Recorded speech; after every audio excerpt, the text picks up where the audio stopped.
ക്ഷണിക്കപ്പെടുന്നു. പ്രിയപ്പെട്ട ജനങ്ങളെ, വേദിയിലേക്ക്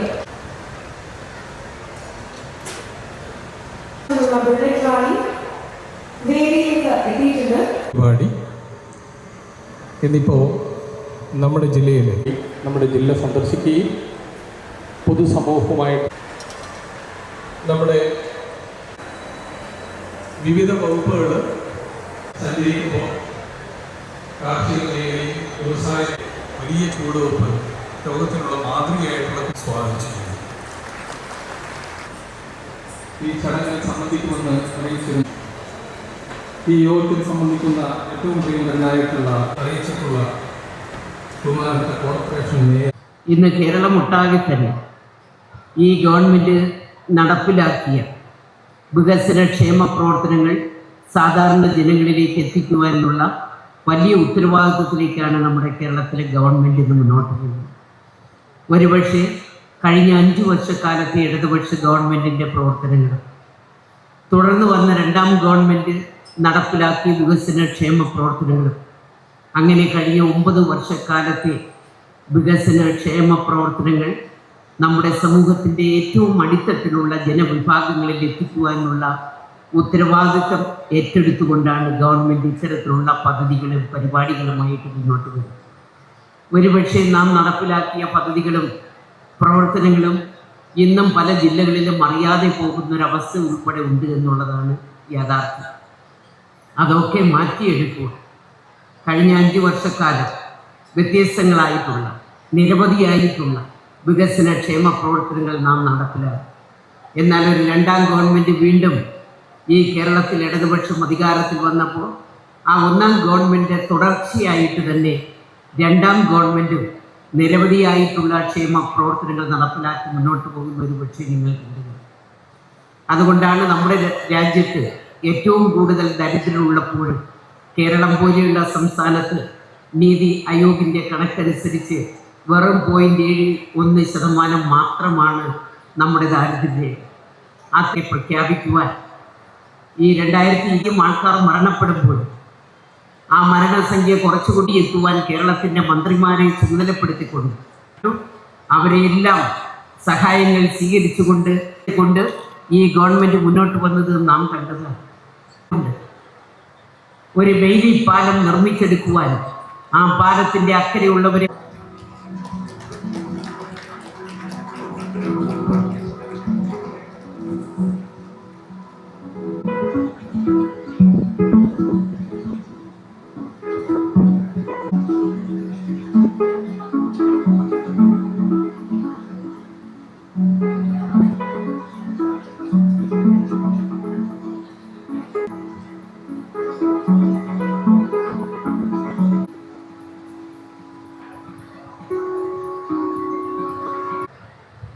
കേരളം എന്ന നമ്മുടെ സംസ്ഥാനത്ത് ലോകത്തിന് മുമ്പിൽ ധാരാളം മാതൃകകൾ കാണിച്ചു കൊടുക്കാൻ കഴിഞ്ഞ നമ്മുടെ സംസ്ഥാനത്ത് കഴിഞ്ഞ 4 വർഷമായി ഭരിച്ചുകൊണ്ടിരിക്കുന്ന ഇടതുപക്ഷ ജനാധിപത്യ മുന്നണി ഗവൺമെൻറ്റിൻ്റെ നേതൃത്വത്തിൽ നടക്കുന്ന പ്രവർത്തനങ്ങളുടെ 4ാം വാർഷിക ആഘോഷമാണ് ഇവിടെ നടക്കുന്നത്. യഥാർത്ഥത്തിൽ ഇത് 4ാം വാർഷികമല്ല. കേരളത്തിൻ്റെ ചരിത്രത്തിൽ ആദ്യമായിട്ടാണ് തുടർച്ചയായി ഒരു മുന്നണി 2 ഗവൺമെൻറ്റുകൾ വരുന്നത്. ഇന്ത്യയിലെ മറ്റ് സംസ്ഥാനങ്ങൾക്ക് ഒരു അത്ഭുതമൊന്നുമല്ല. കേരളത്തിൽ നമുക്ക് 57 മുതൽ ഇങ്ങോട്ട് നോക്കിയാൽ അങ്ങനത്തെ ചരിത്രമില്ല.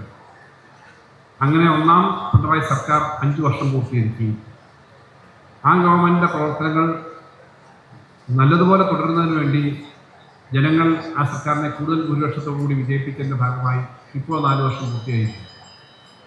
ഈ കാര്യങ്ങൾ ഈ 9 വർഷമാണ് ടെക്നിക്കലി ഈ ഗവൺമെൻറ്റിൻ്റെ 4ാം വർഷമാണ്. 4ാം വാർഷിക ആഘോഷങ്ങൾ നടക്കുകയാണ് സംസ്ഥാനത്താകെ.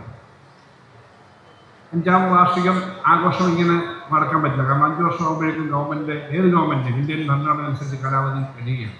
അടുത്ത തെരഞ്ഞെടുപ്പിലേക്ക് നമ്മൾ പോകും.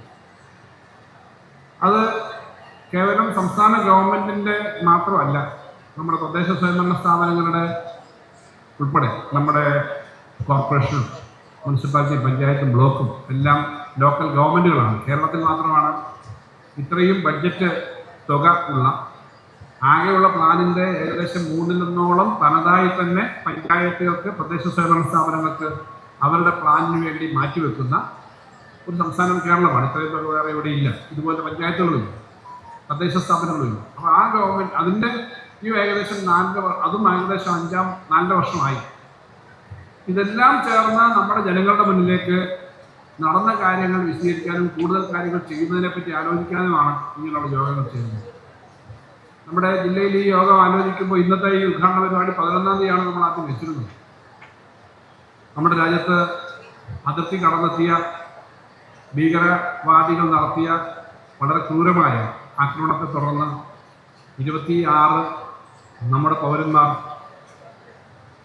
രക്തസാക്ഷികളായി എന്ന് നമുക്കറിയാം. അതിൻ്റെ ഭാഗമായി തുടർന്നുണ്ടായ അതിർത്തിയിലെ സംഘർഷം, ഇന്ത്യയുടെ താല്പര്യങ്ങൾ സംരക്ഷിക്കാനായിട്ട് നമ്മൾ നടത്തുന്ന ശ്രമം, അതിൻ്റെ ഭാഗമായിട്ട് ഒരു അല്പം നീണ്ടുപോയേക്കാവുന്നൊരു അന്തരീക്ഷം തന്നെ നമ്മുടെ അതിർത്തിയിൽ യുദ്ധസമാനമായ അവസ്ഥ നീണ്ടുപോകുന്നൊരു സ്ഥിതി ഉണ്ടായിരുന്നു. അതുകൊണ്ട് ഇതെല്ലാം മാറ്റിവെച്ച് കഴിഞ്ഞ് 3 ദിവസത്തിനകമാണ് വീണ്ടും ആ അതിർത്തിയിലെ പ്രശ്നങ്ങൾ പരിഹരിക്കുകയും നമുക്ക് ഇങ്ങനെ വീണ്ടും പരിപാടി തുടങ്ങുന്നു വെച്ചാൽ. അതുകൊണ്ട് തന്നെ ഒരു പ്രായോഗിക ബുദ്ധിമുട്ടുണ്ടായിരുന്നു. പെട്ടെന്ന് പോയിരുന്നു. അതിനൊപ്പം 3 ജില്ലയും 4 ജില്ലയും ഒക്കെ ചേരുന്ന അത് നോക്കണം. അല്ലാതെ ഒരു പ്രസംഗം നടത്തി തിരിയുന്നതിനല്ല ഇതെല്ലാം ഉദ്ദേശിക്കുന്നത്. നടത്താൻ പറ്റുന്നതേ പറയുന്നത് നടത്തും എന്ന് പറയുന്നതുണ്ടാവും. നമ്മൾ പ്രതിപക്ഷവും ഭരണപക്ഷവും ഏതൊരു സംവിധാനത്തിലും ഉണ്ടാവും. പ്രതിപക്ഷത്തിന് പോലും കേരളത്തിൽ നടന്ന ഈ വികസന കാര്യങ്ങളെ സംബന്ധിച്ച് നടന്നില്ല. നമ്മുടെ ഇവിടുത്തെ ഇവിടുന്ന് ആലോചിച്ച് ഇവിടുന്ന് അങ്ങ് തിരുവനന്തപുരത്തേക്ക് പോകും. IT മേഖലയും അതുപോലെ വ്യവസായിക മേഖലയും തീർച്ചയായും സദസ്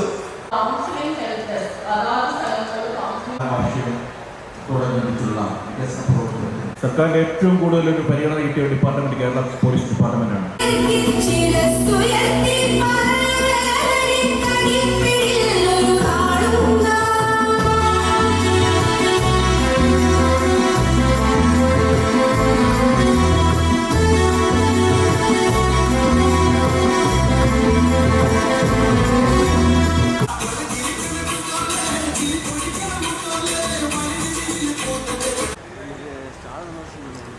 Okay.